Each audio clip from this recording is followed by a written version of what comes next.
Welcome, and thank you so much for tuning in to Psychology Is. I'm your host, Nick Fortino, and today my guest is Lorina Ventura. Welcome, Yay. Lorina. Hi, thank you very much, Nick. Yeah, you're very welcome. I'm happy to be here with you. I'm excited to talk to you. I think I initially discovered you through Instagram, and your Instagram page is just full of gems, just insight and beautiful footage of you demonstrating therapeutic movement. So I recommend, I'll put the handle in the description, and I recommend people follow you on Instagram. So Lorina is a somatic psychotherapist. And will you start by just explaining what that means?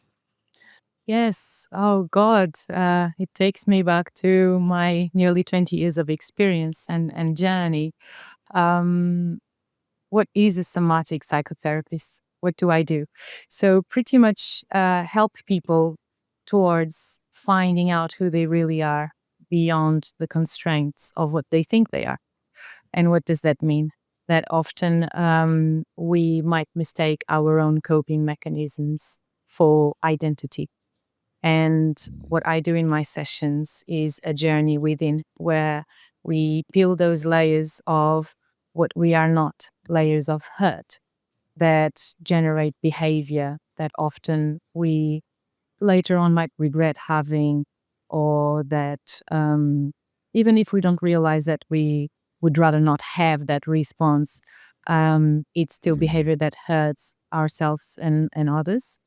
mm, Um, so what I do through the blessing of movement of our bodies is to realize what is me and what isn't, and meaning the client. What who am I beyond the layers of hurt or beyond the layers of protection that I've been using throughout the years, or even that mm, I was taught generationally. mm, And I do that through movement and through conversation. So, not mm, only, I think often people think that a somatic session is just moving. And maybe for some somatic therapists, that might be the case. But for me, I like doing both. So, a bit of movement and integrating any insights, sensations. Um, mm, yes, that's pretty mm. what I do. I love that description and the idea of how we can mistake our coping mechanisms as our identity. Mm. So I'd love to lean into that idea here for a second. So what might that look like? Like what would be an example of unhealthy coping mechanisms and a person kind of having their sense of self wrapped up in that? Of course. So let's, for example, think about people pleasing, Mm, right? I imagine that someone who, well, I work with people who consider themselves extremely kind, extremely giving, um, and on the inside, they hold so much resentment. So when something that is positive, such as being kind, that's a good trait to have, right? Um, if that is building up resentment, is it possible that that kindness isn't really kindness, right? mm, So what mm, this means is that person might still be very kind naturally, but is there an aspect of people pleasing there? And where does mm, that people pleasing comes from, mm, right? So often we tend to work around where is that resentment building? When do you feel, that you have given too much? Because when you are giving out of your own personality of kindness, it's something that it's going to put you in alignment with yourself. Therefore, it's going to give you more energy, not take mm, it, mm, right? Um, Obviously, in a way that is more general and more approachable to talk in short. mm. So I feel that that would be a good example. Someone That's a who, great example. So thank you. Someone who feels that I'm really kind, I'm really giving, I'm always there for everyone. And then at the same time, they are sometimes tired of giving and they can't stop because they have in their identity that no, I'm a giver, I'm a healer, I need to help that person, right? So how does that translate? It can translate then in projecting their pain onto others, into saying I'm not available, and into being out of their personality, right? Mm, Or it can, if that doesn't happen, it can then translate into, for example, chronic pain, chronic disease, and so on. mm, mm. I have a strong feeling that many people listening can relate to that example. Mhm. I myself can relate to that example. I, I kind of fit that description. I am a kind person. I am amicable. I'm a warm person. And I have also seen that in my life become a coping mechanism. Mm, So, my question is for those of us who can relate to that, what types of things happen in a person's life that lead to people pleasing tendencies or the type of behavior that might resemble natural traits of mine but end up becoming draining and, like you said, maybe build up resentment? So what types of things happen in a person's life that lead to that coping mechanism? mhm. Um, so many different things, but I feel that a major one that I should talk about, because it is indeed a major one that many people have in common, is that they would only feel seen in their upbringing when they were doing something of the sorts, when they were Mhm, helping out, when they were being helpful, when they were saying yes to everything, when there was no space for having an easy fit, mhm, or just feeling upset or feeling angry. So when mhm, there's no space for that in your upbringing, or when that is met with a lot of criticism, you then start shutting down that part of you that feels primary emotions that should be felt, such as anger, such as sadness, right? And when that's blocked, you then start realizing this is wrong. I'm a bad person if I'm angry.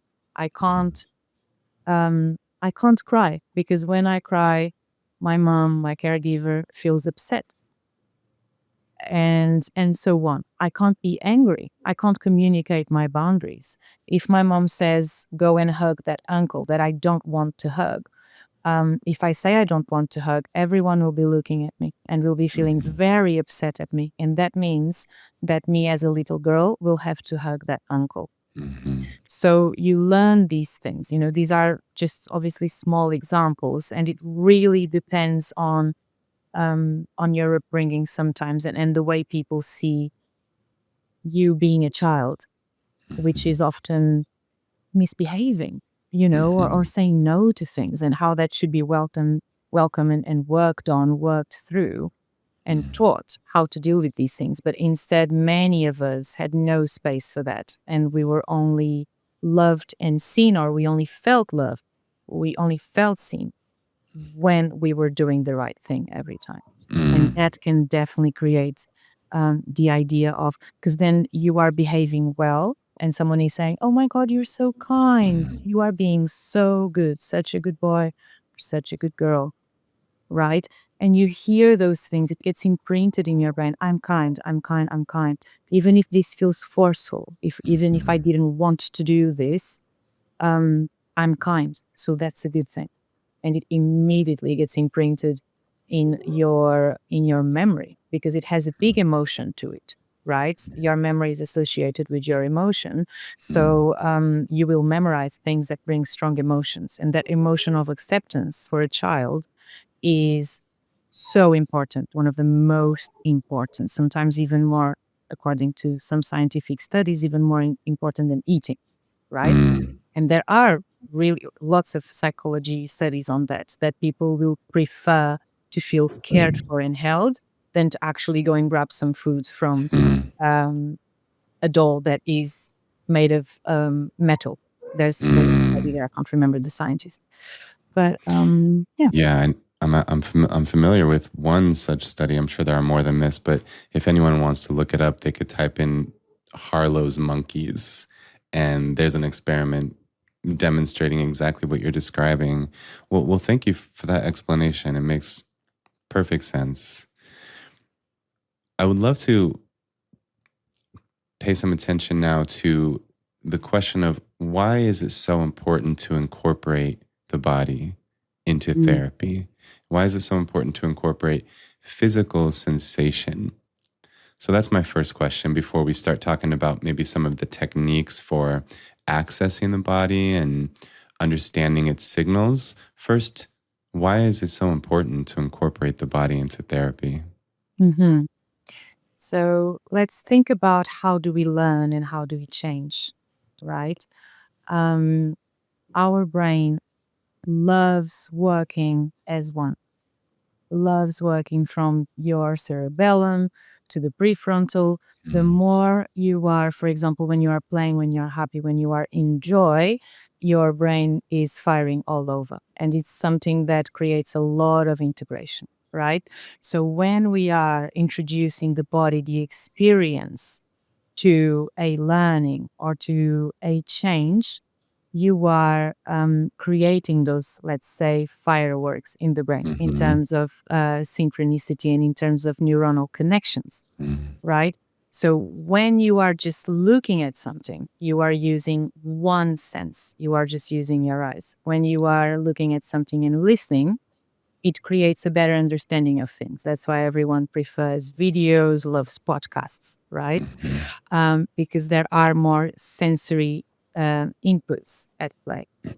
When you are listening to your teacher and following a video and doing something at the same time, it's the chances of you forgetting that are really difficult, right? mhm, Because you have so much different sensory input and you have the experience of it.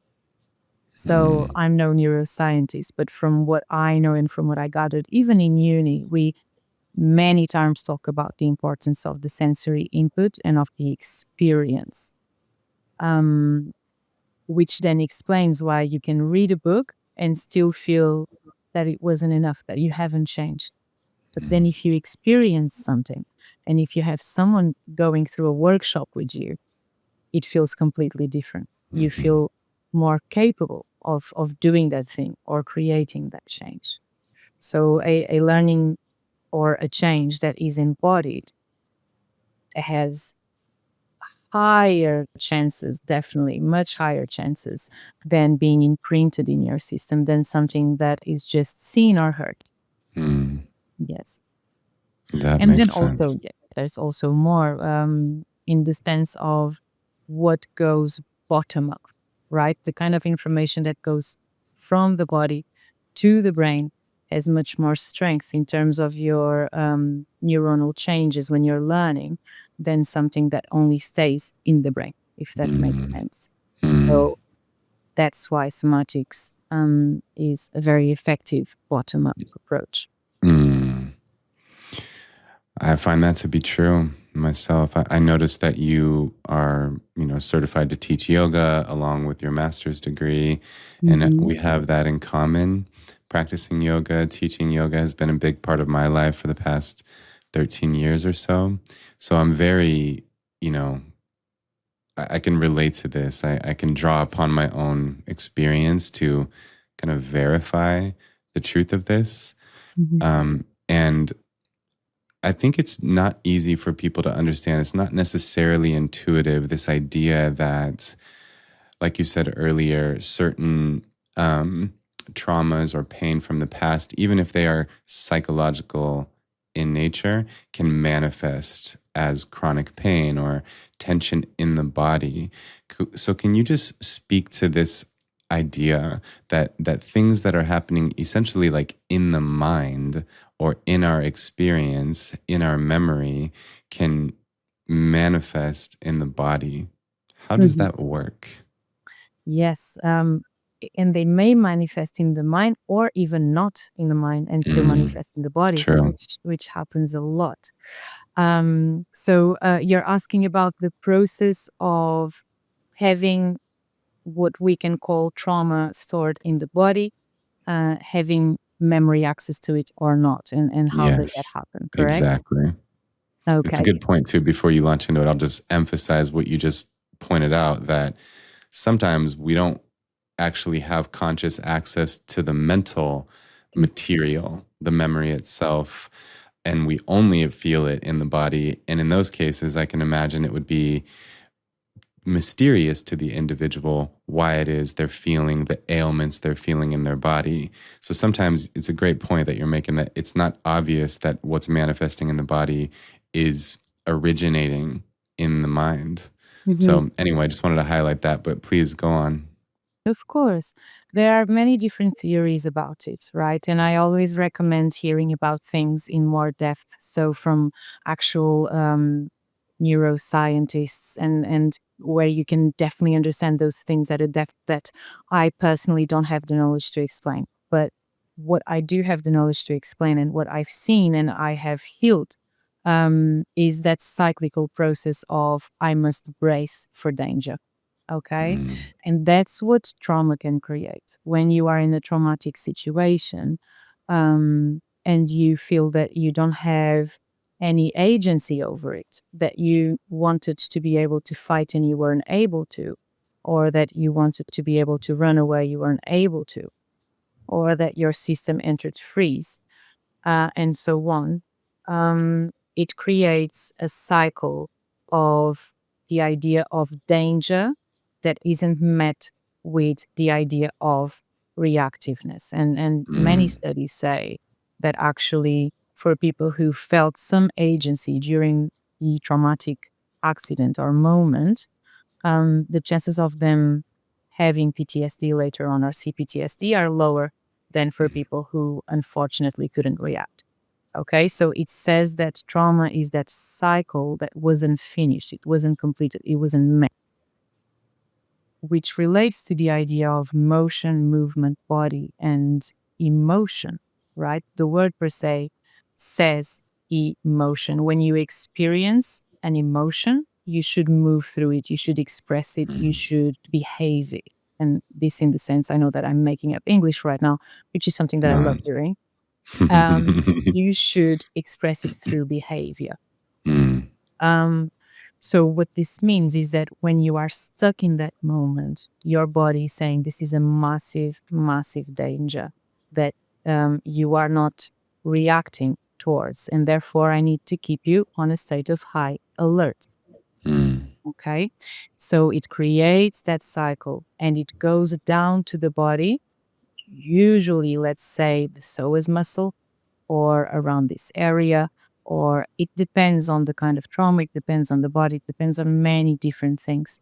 But it's that cycle of keep these muscles alert for next time it happens, so you can fight or you can run away, you can react. You need to stay hyper mhm, vigilant. You need to stay, it represents as overthinking, it represents as pain in your stomach. You don't even feel like eating, and so on, because your whole body is always bracing for something that couldn't solve in the past. mm. Okay. Does And so this there's make this sense? idea of it, of something being unfinished or incomplete, and you're saying that if you behave the emotion, if you move and act, like allow the emotion to fuel you to act and let it guide you to actually move your body, you're saying that that can essentially create a sense of completion to the process and prevent the person from bracing for future danger. Yes. So there's something that is key for PTSD and for somatics, which is our muscle tone and the responses of our muscle tone. We can't control our muscle tone. Our brain does it, and our idea of ourselves, our experiences do it, right? Mm, What happens when you are going through trauma is that your muscle tone is either much higher or numbing, right? Or just if you're in freeze, you just want to lay down. Um, or if you're hypervigilant, it can express in that constant stress, that body Mm, armoring that we often see in people. Okay. So what happens is that your brain is constantly telling those muscles, be ready. There's always mhm, tension. So, for example, after an emotions release or after a trauma release and etc., you tend to feel extremely relaxed and mhm, get to a part of yourself that you didn't know you could, or you can even feel extremely tired, which is one of the first signs that you're actually starting the healing process, is just mm, feeling completely tired because your body has been trying to protect you, right? And that's what the brain does. It tries to protect you. So it has been keeping you in that state of bracing, brace for danger, brace for danger. And when you finally feel safe, what happens when we feel safe at night? We fall asleep, right? If mhm, we are in a state of overthinking, we have difficulty sleeping. So that's what's going to happen. We enter our rest and digest and recovery. mm. Um, so yes, it is definitely an interesting thing. How do you help people experience emotional release? Really depends. I often see online really worrying content, to be honest. Um, And I'm more than happy to talk about how to release something like that. But I really needed to say first that every case is a case, and that if there is a post saying you can heal trauma this way, please keep scrolling and unfollow, because it's not right to say something like that. To have a Mm, bespoke treatment is one of the most important things. And nowadays there's so many apps for trauma release, for somatic exercises that are just built to be sold. They're not built to heal mm, you. And that is something that feel that I really should say, because there isn't one answer to heal or release mm, trauma. And there is, often the idea of trauma might be stored in the psoas muscle, in the hips, in your fascia, and etc. Yes, there are some chances, but what happens with the general is that there is no integration, and there is no bespoke treatment, which should be very, very important. We're dealing with a system that is the most complex system on earth. Our bodies are, our brains are. um, Maybe fungi might be a little bit more complex, but hey, let's put it as it is. Um, and we are treating it with just 30 days, and you're going to release your trauma, mhm, right? So what can I do? I usually assess the body, and I see in terms of repeated chronic pains, repeated injuries, the history of the person, um, areas of tension, and so on, birth and etc. And then I start working through those regions that often are so tense that don't get many nutrients, vitamins, oxygen. Therefore, they can't heal and they can't mm, feel safe. So they keep bracing and bracing with a high muscle tone, right? Or just the absence of movement, which then mhm, creates the absence of the flow of the body towards that region, which is something that is key for healing and for reorganizing. So, depending on the parts of the body that need attention, I go towards those parts and we move them at the pace that is right for that particular client. mm, And that is something that needs to be pitched just in ways that are entirely individualized, because we're talking about either not remembering what happened or having a high difficulty in recollecting and not wanting to talk about it. So there's it's a really complex system that needs to be treated and held with a lot of care and a lot of attention.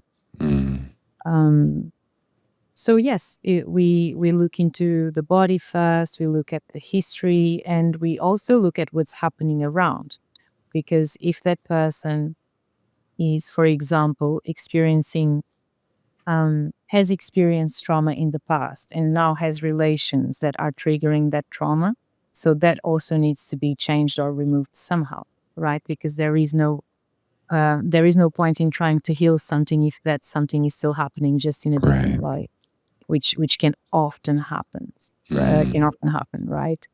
That's Um, important to highlight that if the cause is still in place or something that's continuing to exacerbate the mm, trauma, then that needs to be addressed first and foremost.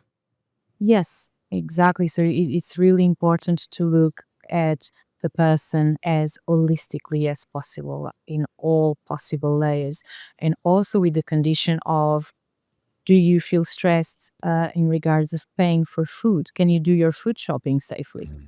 Or even your food shopping is a source of stress for you, Mm. because I can be healing that person towards something that happened in the past.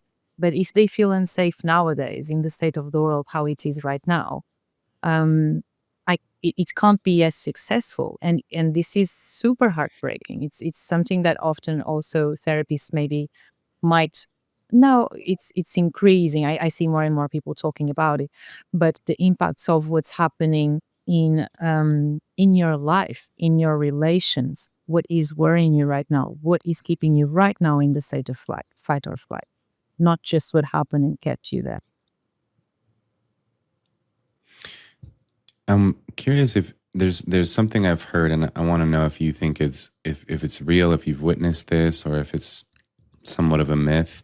The idea that, let's say, a person has ailments in their body, tension in their body, but they don't have conscious access to the painful experiences that those ailments may be associated with. And then the idea that upon working with the body, that can help them access, like they can experience a flood of memories, or stuff will surface in their mind when they feel that physical release. Have you Mhm. ever witnessed something like this happen? I have. Um, and it's something that is so complex that we need to be so gentle about. I don't think people realize it's definitely possible when you come to a state of lowering your walls of defense, of Mm-hmm. reaching certain aspects that you weren't expecting. Mm-hmm. Um, and therefore, if those aspects are really complex, they can re traumatize. Mm-hmm. So, again, just talking about the importance of individualizing and being with the right practitioner that is Mm-hmm. trauma informed and that can hold that kind of thing, Right. because memory can definitely resurface. Mm. And is there anything you can say about how a person can prevent the super intense memory that's now surfacing from being re-traumatizing? Like how can we process our intense memories without them re-traumatizing us? Trust and safety in the practitioner that you have. Mm. It's one of the most important things in your healing process, is to feel that that practitioner will be able to hold you, and that practitioner Mm. is the first person that you think of to talk about these things. Mm. um, that sensation of safety can rewrite those memories, Mm. literally, because then you can revisit with the sensation of, I am safe now, I'm being held, Yes. which makes a massive difference in the healing journey. But still, it's something that I can't say when you have a fantastic rapport with your practitioner, when you trust your practitioner, it's all going to be fine. We can't say that. It's too complex and everyone is different. Mm. But that would be one of the, and this answer might be surprising for many, because probably people are going to be wanting to know an exact protocol for it, or what can I do as a practitioner for it. But actually, building that safety is so important, if not one of the most important things that you have in therapy. Mm. And I love what you said too. The sensation of safety can rewrite the memory. I think that's how you put it, and that's profound. Yeah, that feels very insightful. Um, Speaking of, you said the words, if the practitioner can hold you.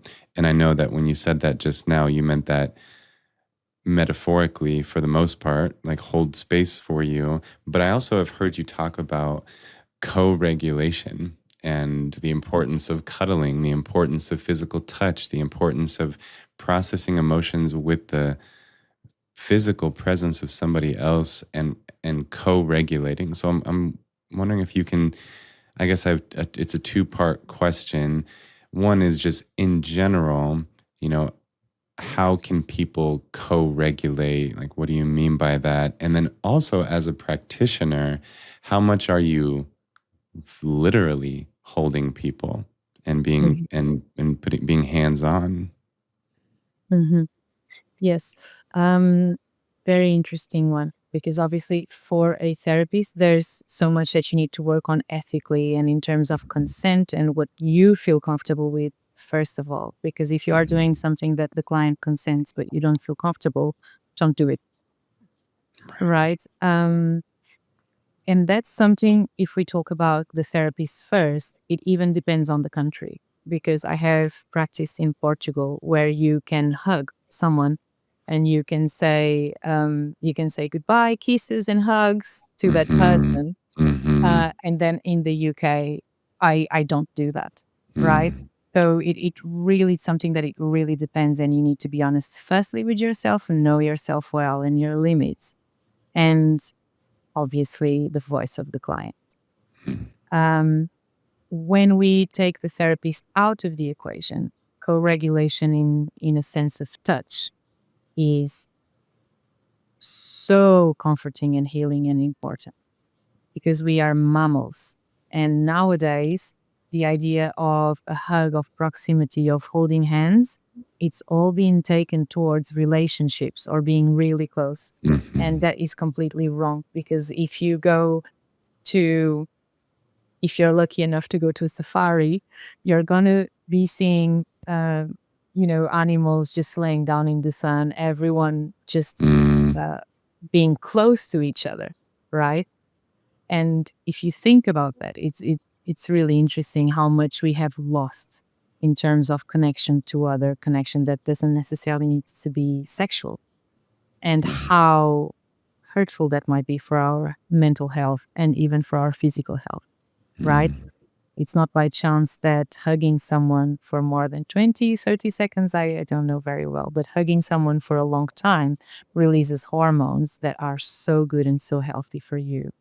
Mm-hmm. Um, so for you to co-regulate with someone, for you to have that space is absolutely perfect. And how do you do it? So when you are going through a big emotion, one of the first things that if you are with someone and if you feel like it, you can hug that person or ask for a hug and just be in that sensation. It's more important than talking through it, than saying, what are you feeling? Name your feelings, Mm-hmm. all that kind of stuff that is coming out nowadays that actually isn't as important.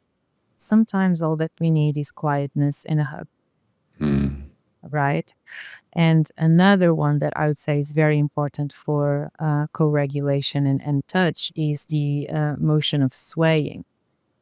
So if you are with someone, you can sway together. That is perfect for your co-regulation. Or warmth as well.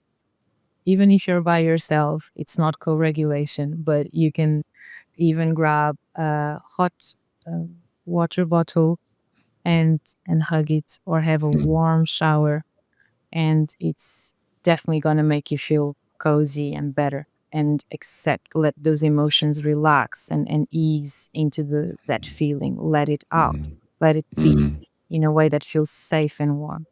So just being warm with someone, and having a blanket or swaying or dancing together, um, hugging. There's What's many. so what's sorry, I didn't mean to cut you off, but I was just gonna say what's so interesting about the things you're describing is that that is how we comfort babies. We warm Yes. them up. We hold them close. We rock them. We sway them. Like, I have a couple kids myself, and I mean, it's the most precious experience to like comfort a baby. And that's just the most natural instinct to sway, to rock the baby. So it's interesting that, it makes perfect sense that we continue to need that type of nurturing Mhm. even when we're grown. Um, Something you said reminded me of some of the things I've heard you say before, which is that we tend to overanalyze, that people are so concerned with why do I feel like this? Mm. And so I'm wondering if you can speak to that now. Like, what do you mean when you say that we tend to overanalyze our feelings and pay too much attention to why? And I think the way you put it was that we need to build the capacity to feel what we're feeling Mm. instead of always over analyzing and trying to figure out why we're feeling what we're feeling. So, Mm. can you speak to this? Yes, absolutely. It's something I'm definitely very passionate about, which is we are in the age of the no. We are in an age of not being able to live with the mystery and not having the capacity of saying I don't know. Right? We need to search on Google immediately when we go for words. So Mhm.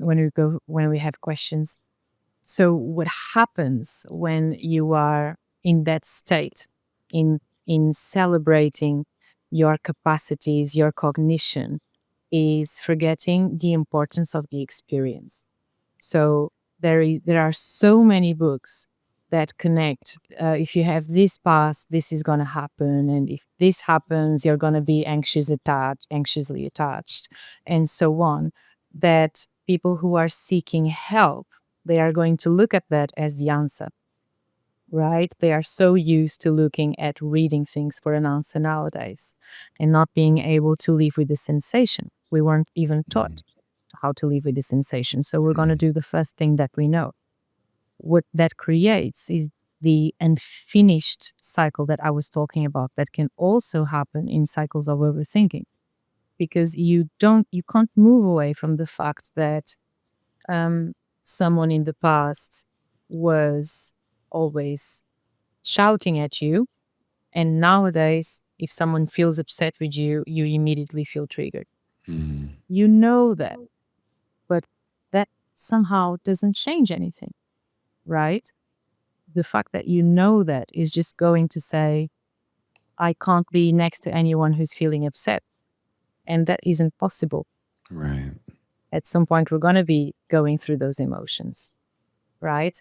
Um, Therefore, it's so important to go through those cycles and to understand that I can self regulate through this now. If I experience it, if I create safety in me, I'm going to be able to actually face a situation where I will be safe enough to say, no, don't speak to me like that. Or let's catch up later. I don't want to stay in this conversation. Mm. Right. And that is something that you can't simply just read about, that you need to Mm. practice. Otherwise, your system is going to be firing and you won't be able to do it in the moment. Or even if you do it, you won't feel that it's successful enough. Therefore, I often say that there isn't big purpose in being stuck in the overthinking cycles of the why and Mhm. the whys and the hows, and because that keeps you in the no, and the no doesn't take us to change, Mhm. doesn't lead us towards change. For us to embrace something, we to integrate something, we need to experience it. Mhm. Yes. I hope I answered. I'm not sure if I diverged a little bit. No, I think you answered it very directly. Yeah. I mean, I totally get what you're emphasizing, the importance of experiencing things and Mm, not just processing it on an intellectual level.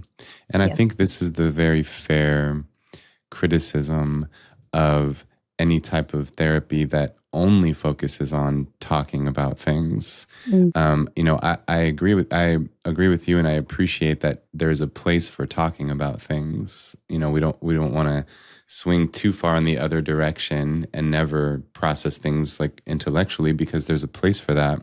But if that's all that's happening, then I mean, I've been there myself. It can lead to what feels like a realization, what feels like self knowledge. But as in the example you just gave, just knowing that I'm triggered by people shouting and knowing why, even if it's an accurate analysis, it doesn't change the sensations I experience when I'm in that situation. And that's a crucial part of the transformation. I mean, that's the core of the healing process, is to actually experience things differently. And that can only be done when you are able to work with those sensations in those difficult moments. So I think you definitely answered the question directly and insightfully.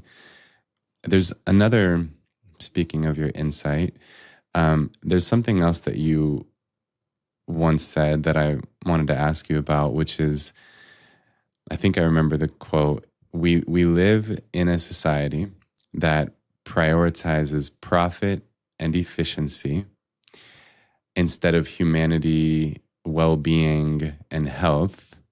And so it makes complete sense that we're not okay. I think that's what you wrote.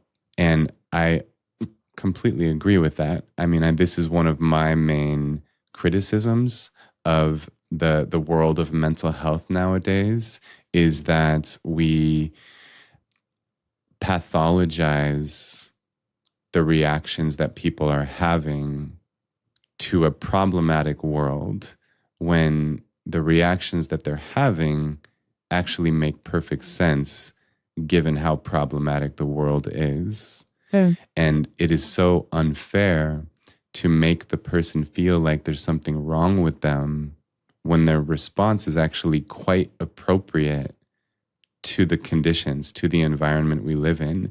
It's like that classic quote by Jiddu Krishnamurti, that it's no measure of health to be well adjusted to a profoundly sick society. Indeed. So I'm just, I guess I'm appreciating, that quote of yours, that insight of yours, and just seeing if you want to elaborate on that. Of course. Um, I'm not sure if you know this, but I work as a therapist both in my business and in a school with teenagers. Mm, okay. Uh, and that gives me, I've been working in both for all these years. So seeing um, a bit of the impacts of society in people's mental health directly Mhm, in the front mhm, line, in one of the front lines of mental health that we have in the UK, which is schools, mhm, especially teenagers.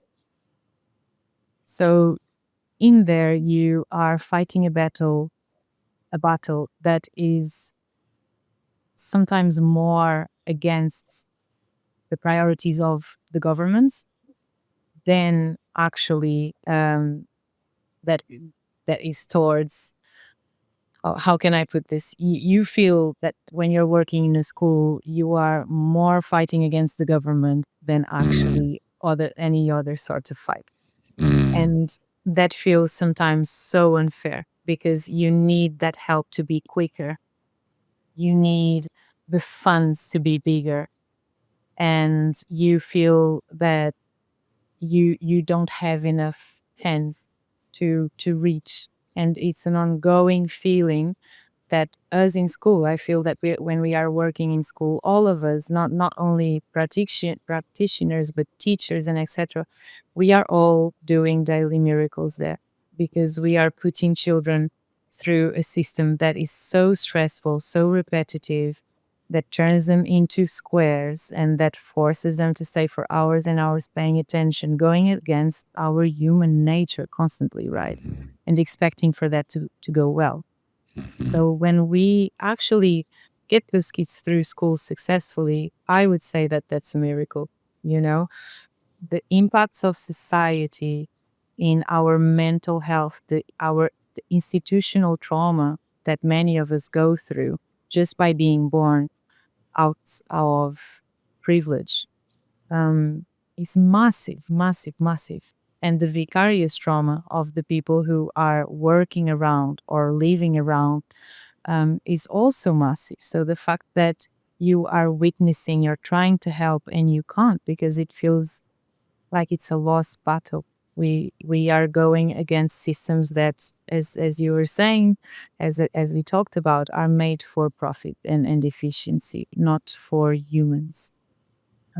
So no wonder that these stressed kids turn into stressed adults and so on. No wonder that that feeling of is there something wrong with me just because I can't be seated, and maybe some other kids who have the easiest life at home or the loveliest, most loving family, they are able to make that effort. They have the capacity to go through that obstacle. Whereas a kid who comes, without a breakfast, being shouted at in the morning, goes to a maths lesson with an empty belly and stressed, it's just a very different capacity from a Mm, kid who, thank goodness, had the privilege of having a loving family who gave them mm, breakfast and love and warmth. And that then impacts in ways that we call being the bad kid, being the bully, right? And we go from the bully to an adult who becomes the criminal. And you would be surprised by the amount of CPTSD and the amount of neurodivergence that you can find in prisons. When you look at those mm, numbers, the first time I looked at them, I genuinely felt emotional and felt like crying mm, because that is an untreated, misunderstood human that is in there. It's not someone who decided to be a criminal. And therefore, this obviously goes towards all of us. The fact that we are just pushing through Monday to Friday, waiting for the weekend in a society that is um, almost making us feel claustrophobic. We don't have enough space. We don't have enough sunlight. We don't have enough green spaces under our feet because we must be in that Monday to Friday, 9 to 5. mhm, And then we go home and we only have time for dinner and to spend time with our loved ones. And that's it. So no wonder, is it a mental health problem? Are we the problem? Or are we living in that system that is prioritizing us paying taxes over our well mm, being? mm. Yes. Such an important message for people to hear. And it feels a bit daunting to think about redesigning our society so that it's conducive to human flourishing, to individuals experiencing well being. But yeah, I mean, I don't have the answer to how to do that. And it probably is going to have to happen at local levels. I think we can dream big and hope that larger, national level governments can institute changes that would be conducive to mental health, but most likely that's going to have to come from communities. And I mean, again, yeah, it's like I said, it feels daunting to think about redesigning society in a way that would be much more supportive of people's health. I have seen a lot of change in Okay. schools, actually, in these nearly 20 years of working in schools. And what I notice is that we are, even if we don't understand very well um, the actual origins of our mental health problems, we are looking at mental health more. And Mhm. there is a change in that sense, which makes me feel hopeful in the sense that Yes. things do take time, but these generations are much more aware of mental health than previous Hmm. generations, True. 17 years ago. And that gives me hope. We are Mm, starting to understand and be more curious around neurodiversity as well. It's mm, almost um, it almost became cool to be neurodiverse. Whereas That's many years true. ago, there was so much shame about it, Mm, so much shame. Um, so I feel that as human beings, even though we are in going through a difficult time of planet Earth, let's call it that, there is still hope and there is still a lot of resilience. And we have been making these changes. We mm, certainly have, as to the best of our possibilities and knowledge. yeah, that's. I appreciate you saying that. Yeah, that's encouraging to hear. And you're right. I can think of the observations I have had of things getting better. And you're definitely right about the cultural shift with the younger generations being so much more cognizant of mental health and accepting of of a wide variety of kind of types of people and types of mental functioning, Mm. neurodivergence. So you're right. It's a good point. It gives me hope. Well, let me ask you just a few sort of fun personal questions if you're open to it. The first of which is, what are some of your favorite forms of movement? You strike me as a very embodied person, even just in this interaction, I can tell, but also, of course, seeing your reels on Instagram and everything. Like you got moves, you can dance, you're very flexible. Your yoga poses are, I can tell, highly refined. So, you've clearly put in the work and you practice what you preach, and it's beautiful to see. So what are some of your favorite forms of movement? So hard to say, but I would say free movement in the sense of nowadays called mixed m- movement. I think I'm saying it wrong. Um, there's a word missing there, but I like the idea of what on the outside can look like a dance, but a non choreographed dance, Hmm. an expression that is free and that it involves sound and the expression of that sound through your body. I would say Mm, that maybe that mixed with choreographed dance, they are probably my favorite. But I mm, definitely love a bit of everything. I cycle to work. Um, when I need to move around. And I ended up loving cycling, even if it's not an actual ride, but that sensation of first thing in the morning, if I need to go to school, getting on my bike is something that I miss when I'm on school holidays, surprisingly, mm, even if I go to the gym and train. mm, Another second favorite would be mobility and stretching. And that includes, I think, both yoga and mobility per se. Just the fact that you can work strength on and range movement is something that feels really good to my body for some reason. And that puts me in the zone as well. So I also love that. mm. And maybe other two that I could talk about and end there because I definitely love all sorts of movement. But let's finish with that. One that is key for our health is weightlifting. So Yeah. actual weights, to train with weights, to be comfortable in carrying things because we will end up carrying our food bags and Hmm. lifting our travel bags and putting them Hmm. above our wardrobes and so on. So that is a favorite of mine that makes me feel quite grounded, and a martial art, which is jiu-jitsu. I I definitely I don't practice at the moment, but I used to, and it brought me a lot of inner change because I was quite scared of fighting with someone and competing. I was really locked on that for many different reasons. And learning jujitsu made me feel much more comfortable and changed me quite a lot more than I expected. Mm, mm, mm. Well rounded. Kind of hit all the different types of movement there. And I just can so strongly relate to so much of what you just said. Um, Amazing.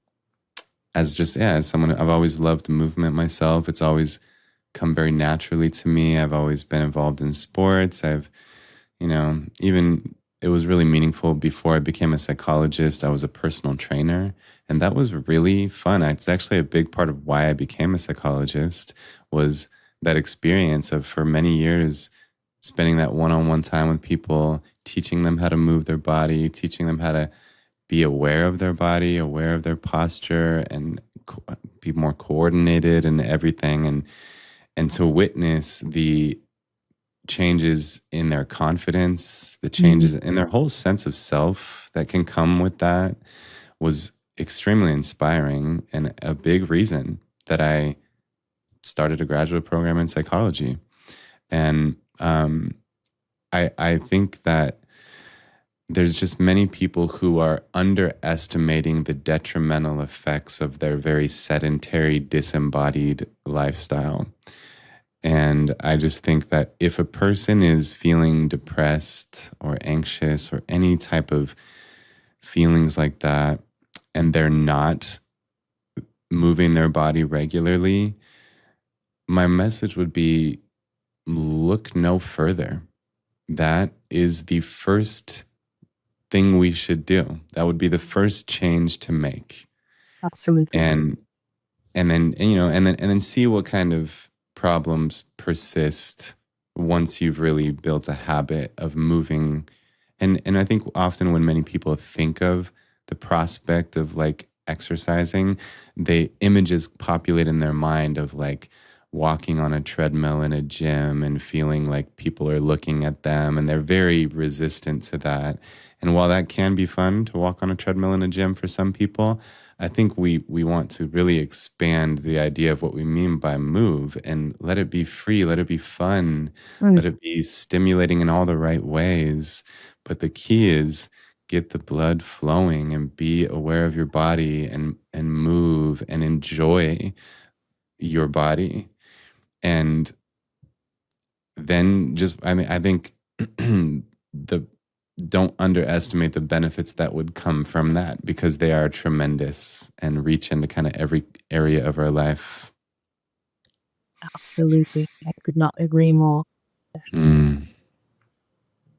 Well, I want to thank you so much for the work that you do. I mean, I'm sure it would be impossible to calculate the number of people that you've helped and the degree to which you've helped them.